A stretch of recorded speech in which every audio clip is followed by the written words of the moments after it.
face on, make your brains roll, don't doubt me. Put your life on the line to survive. This game of death, you must thrive. Stay clear, cause the world is mine, and the right fist backs every word of my lies. Attack on sight, red, black, white, that's all that is needed. Delivering a beating, face all bleeding. You know we're breathing, stop sign for your hot life is depleting. Call me a heathen, this mad world is feeding. My appetite for destruction and my reason is the last. You're feeling my drip, if you don't, you can feel your chest cavity split. Trust it, get your face busted. The result is a fatal concussion, organ combustion, metal spike busted. Do your back jack, there's no time for discussion. Strike that busted, man doors cushion. Through your flesh is a mess while I'm pushing your body in a trash can. Who will be the last man? Ask me, I'll reply jack while I'm bashing your head in. Homicide veteran, psycho. If you a beat, then you might go crazy. Zany, schizo, better get insane. Now I must come across pain. The price of my brain is at $10,000. Don't let the chainsaw stop ya. I fly through similar to a surgeon.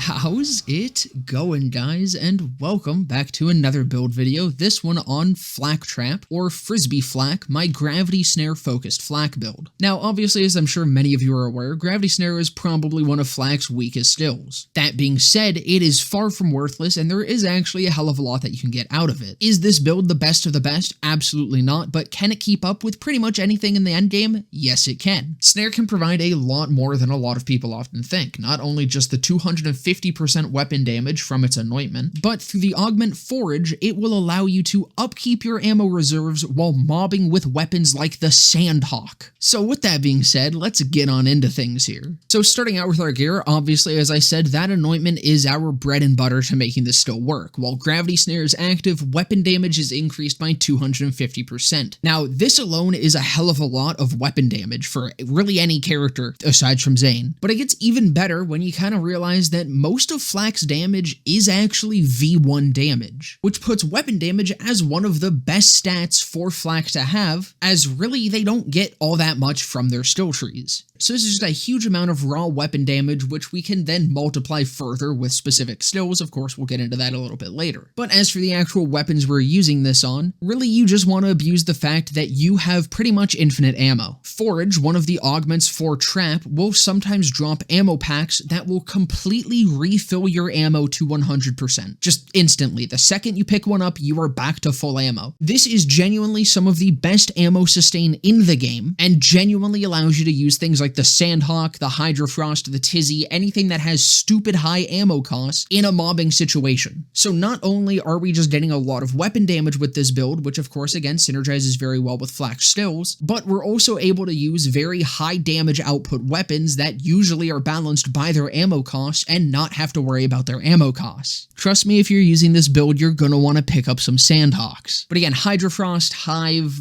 Multi-Tap, Gargoyle, all of these are fantastic options. Though you can use some more generic things such as Light Shows or Monarchs. But if you were gonna do that, there's better builds that make better use out of those sorts of weapons. Though they are definitely still an option. But moving on from weapons, we'll come to Shield, which pretty much almost all the time I'm just using an Ass-Break Revolter. Of course, just an incredibly broken shield is incredibly good on every single character, but this build especially does kind of need it just to keep up. Again, like I said, this build isn't bad by any means. It works perfectly fine, but unfortunately, it's unavoidable. You are kind of kneecapping yourself to use FL4K-TRAP, so we do kind of want any advantage that we can get, and the Revolter is a bit of that advantage. When using this though, you do want to make sure that you're kind of putting it into your general gameplay loop. You want this to be active as often as possible, and FL4K-TRAP is an active action skill, meaning you throw it out and it'll stay active until you pick it back up, or the duration ends. Most of the time though, you're not going to want to let that FL4K-TRAP run out, as your Revolter will run out before it does. And again, you want your Revolter active. So eventually, playing with this build, you'll kind of get a feel for when to pick up your trap to avoid Revolter going down, so you have enough time to get it, get your cooldown back, and throw it back out, and keep the Revolter active. Side note here, I really wish you could attack command the trap for your pet to pick it up remotely. This would make this build just flow so much better, and you wouldn't have to put yourself in as many dangerous situations as you sometimes might find yourself in. And plus, you can play fetch with your alien dog. Now, if you don't want to use the Revolter just because you don't like the shield or you just don't like the playstyle, a fully passive and pretty decent option is the Old God. If the Revolter didn't exist, that would probably be what I'd be using here. Elemental damage is another stat that Flak lacks a hell of a lot of, so it's very nice to just have a bonus to it. Of course, you probably would want to carry around multiple just to swap around and match elements that you're using. And the final shield to go over is just for bossing bossing pretty much, which is the Infernal Wish. This is incredibly situational. I usually always carry one around. There are some bosses that you can take out with rocket launchers pretty quickly with the Wish. However, for the most part, I don't even use this for bossing, as the Sandhawk or the Tizzy does a hell of a good job as is. For our grenades, I tend to use either an It's Piss or a Hunter Seeker. Specifically, a Mitosis Hunter Seeker is the best if you can get your hands on that, but both of these are pretty much just for their utility. The Piss to debuff enemies and make them take a multiplicative 20% increased damage, and the Hunter Seeker if you find that you're not getting your trap back fast enough. The general rule with these grenades is Hunter Seeker for mobbing, It's Piss for bossing. As for the anointments on these grenades, on grenade throw is V2 damage at 25%, but there's also ASE bonus element, which is also really good. I've tested both of these. They both come out to honestly about the same damage, so you could kind of just use either or. Our relic, really not much to say here. We're using a Pearl of Ineffable Knowledge, stacking multiplicative damage, 90% gun damage, really solid for this build. We're just getting more of everything that we want. The best roll that you're going to want to look for this is fire rate and mag size. If you're in a situation where you're swamping to the Infernal Wish, of course, that's why I carry around a toboggan, but for the most part, I am just sticking to the Pearl. And for our class mod, I do use the Cosmic Stalker. Not only is this just obviously increasing our hunt skill power by 25%, which is incredibly strong, but we are able to roll Interplanetary Stalker, which gives a lot of V1 damage, which of course, again, synergizes well with all the gun damage that we have. Now, while I am carrying around a lot of bounty hunters, I must say I don't really use these class mods at all, even for bossing, which is usually where they're used. And this is simply because while this build does kind of look like a generic flak build when it comes to bossing, just spamming a lot of projectiles at a big meaty fella, we're going more for very front-loaded burst damage, which is kind of just what the Stalker gives. It is just straight up raw damage, and for the most part, I find it leads to quicker boss kills than the bounty hunter does. Best passes you're going to want to go for here are splash damage, mag size, weapon type damage like pistol, heavy, whatever, and action skill duration or cooldown rate can also be incredibly helpful. Now, coming over to our skill tree, first we'll talk about our action skills real quick. Obviously, using Gravity Snare. With the augments of Forage, this is what allows us to not only get all of that ammo, but this does also drop health boosters and shield boosters, which helps out with flak survivability quite a bit. It is important to learn how to play around this, so you don't want to just yeet your trap deep into a group of enemies, as you do want to be able to actually pick these up. In some situations, you might just want to throw this right at your feet if there's a lot of nearby enemies. In some situations, you may want to throw it quite far out and make your way towards it, but either way, you want to treat your trap kind of as like a restock point and a safe zone. It's going to provide crowd control by lifting enemies into the air, but it is also going to provide you, again, ammo, health, and shield. This here is pretty much what makes trap worth using. And the second augment, Wide Net, is what makes trap usable, providing 25% duration, but the big one is 100% trap radius. Let me just take this off and show you what the default trap radius is. It's pretty fucking pathetic.